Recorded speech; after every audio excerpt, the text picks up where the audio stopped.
Assalamualaikum warahmatullahi wabarakatuh. Kembali lagi dengan saya Rivaldi. Di pertemuan kali ini kita akan membahas topik yang berbeda dari sebelumnya, yakni sekarang adalah perulangan atau looping.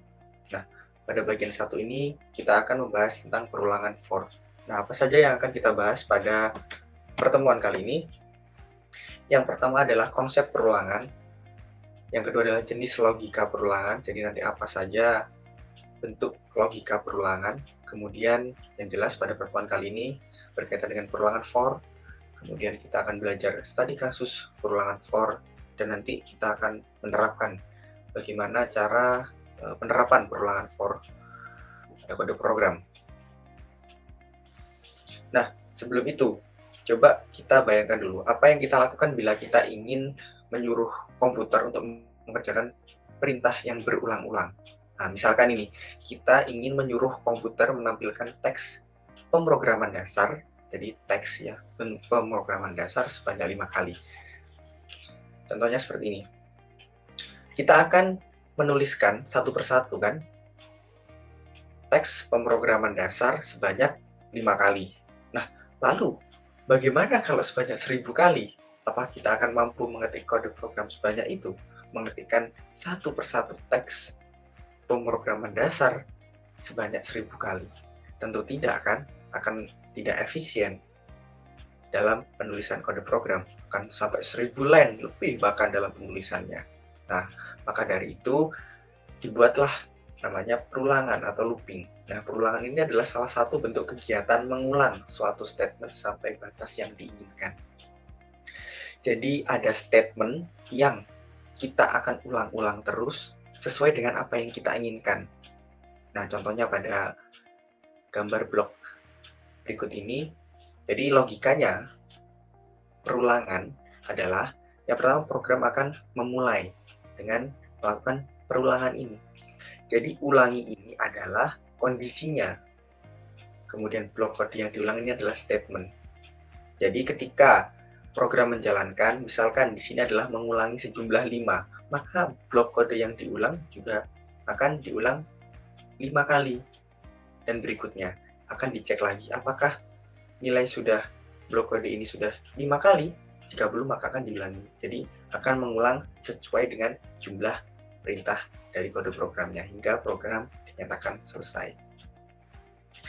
Nah, berikutnya jenis logika perulangan yang akan sering kita jumpai dalam pemrograman, khususnya dalam perulangan ini ada 3 jenis logika perulangan yang akan sering muncul, yaitu for, while, dan do while.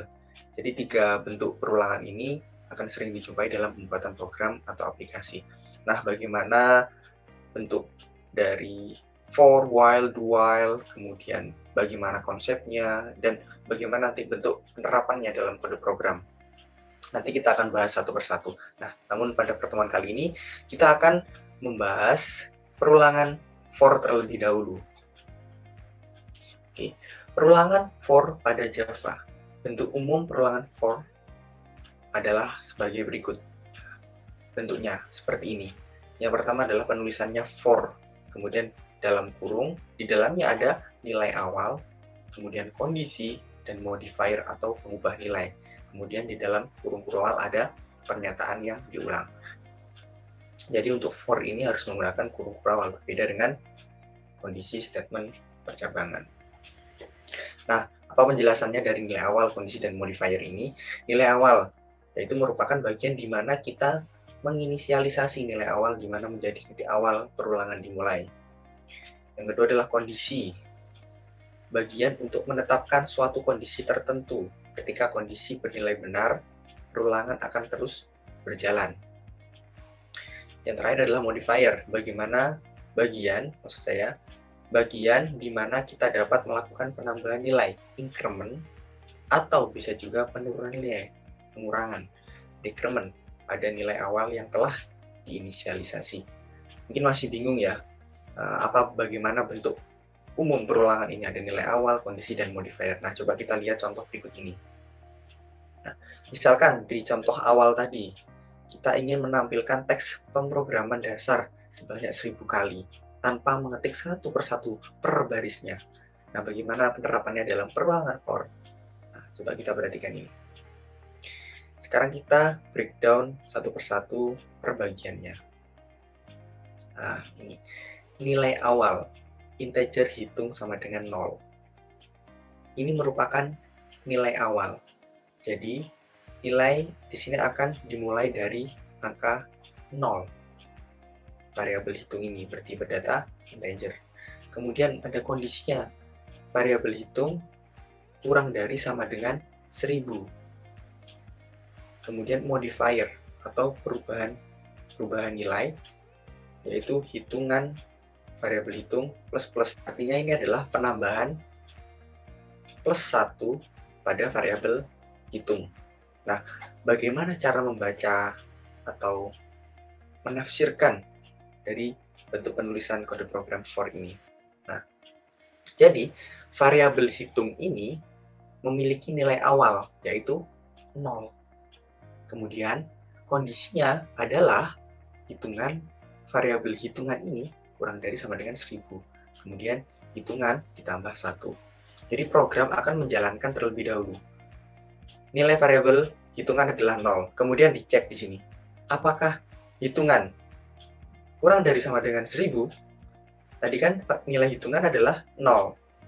Jadi, apakah kondisi di sini akan dicek? Hitungan tadi sudah bernilai 0. Maka 0 kurang dari sama dengan 1000. Apakah benar? Maka jika benar, maka akan mengeluarkan atau akan menjalankan statement di dalamnya, yaitu menampilkan teks pemrograman dasar. Kemudian akan ditambah satu lagi. Akan dijalankan modifier ini, yaitu menambahkan 1. Yang semula tadi 0 akan ditambah 1. Karena kondisinya atau perubahan nilainya adalah plus, artinya increment 1 atau penambahan nilai 1. Sehingga nilai dari variabel hitung tadi menjadi 1. Seperti itu, sampai sini paham? Kemudian akan dicek lagi kondisinya. Kan nilainya sudah berubah variabel hitungan menjadi 1. Apakah 1 kurang dari sama dengan 1000? Jika memenuhi, maka akan dijalankan lagi statement ini, yaitu menampilkan teks pemrograman dasar. Kemudian akan ditambahkan lagi perubahan nilainya. Tadi nilainya 1, ditambah 1 lagi, berarti nilainya menjadi 2. Artinya, variabel hitungan ini menjadi 2. Kemudian dicek lagi, apakah 2 kurang dari sama dengan 1000? Jika kondisinya terpenuhi, maka akan menjalankan pemrograman dasar, menampilkan teks pemrograman dasar. Dan begitu seterusnya, hingga kondisinya selesai atau sudah tidak terpenuhi lagi. Misalkan, nilainya sudah sampai variabel hitungan ini adalah 1000. Kemudian ditambah satu lagi, 1001. Apakah 1001 kurang dari sama dengan 1000? Artinya kan tidak terpenuhi, maka program akan berhenti sampai di situ. Artinya program tidak akan melakukan perulangan lagi karena kondisi ini sudah tidak terpenuhi lagi. Oke, dari situ ya untuk kita memahami bagaimana jalannya program perulangan for ini. Agar lebih paham lagi, mari kita membuat programnya. Oke, sekarang kita perhatikan bentuk kode program berikut ini. Ini merupakan kode program untuk menampilkan teks berupa kata Java dan juga nanti angkanya untuk kita mengetahui seberapa banyak perulangannya. Nah, sekarang kita jalankan langsung programnya, nanti kita analisis bagaimana apakah kode program ini merepresentasikan hasil dari yang kita jalankan setelah ini. Coba kita jalankan. Nah, sekarang kita perhatikan hasilnya. Pada hasil yang atau output yang dikeluarkan dari kode program berikut ini adalah menampilkan 1 sampai 10 dan juga kata Java. Nah, kok bisa seperti itu? Padahal kita hanya menuliskan pada di dalamnya ini statementnya hanya penulisan Java saja, tanpa kita menuliskan 1 Java, 2 Java, 3 Java. Nah, inilah fungsinya dari perulangan. Kita tidak perlu menuliskan kata Java secara manual, tapi kita dapat menggunakan perulangan. Lebih efektif dan efisien juga. Kita analisis bersama-sama. Yang pertama, memiliki nilai awal. variabel I memiliki nilai awal 1, kemudian kondisinya adalah I kurang dari sama dengan 10, dan perubahan nilainya adalah increment 1 atau penambahan nilai 1 setiap dijalankan programnya. Kita lihat yang pertama adalah I-nya sama dengan 1, maka akan dicek apakah I kurang dari sama dengan 10. Karena I nilainya 1, maka dicek 1 kurang dari sama dengan 10 apakah memenuhi. Jika memenuhi, maka akan jalankan statement di dalamnya, yaitu menampilkan nilai I-nya tadi, kemudian kata Java. Karena nilai I-nya adalah 1, maka ditampilkan 1 pada hasilnya. Bisa kita lihat pada hasil ini. Nah, kemudian akan ditambahkan satu lagi, karena di sini ada increment plus 1. Maka nilainya variabel I menjadi 2. 2 ini akan dicek lagi pada kondisinya. 2, apakah kurang dari sama dengan 10?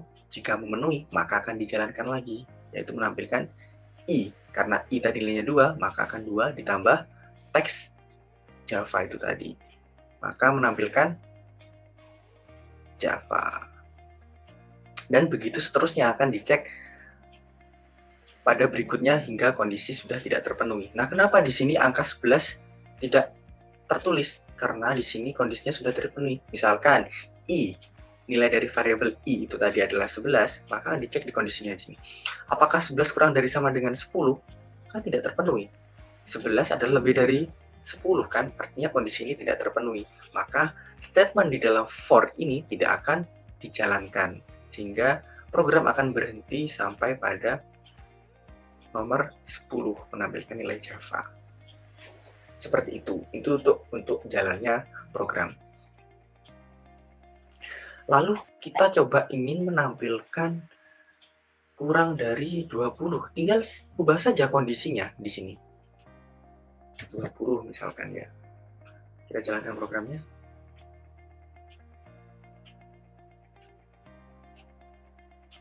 Nah, maka program akan menampilkan teks Java sampai 20 tanpa kita menuliskan satu persatu baris per baris teks Java ini. Seperti itu. Kira-kira di sini paham ya untuk bagaimana jalannya program for ini, perulangan for ini dalam penerapannya pada kode program. Nah, itu tadi merupakan bentuk penerapan kode program berulangan for, bagaimana cara kita menerapkannya dan kita menganalisisnya hingga keluar hasil apa yang kita tuliskan pada kode programnya. Begitu dulu untuk pertemuan kali ini, nanti kita akan lanjutkan di lain kesempatan lagi untuk materi perulangan berikutnya. Terima kasih. Assalamualaikum warahmatullahi wabarakatuh.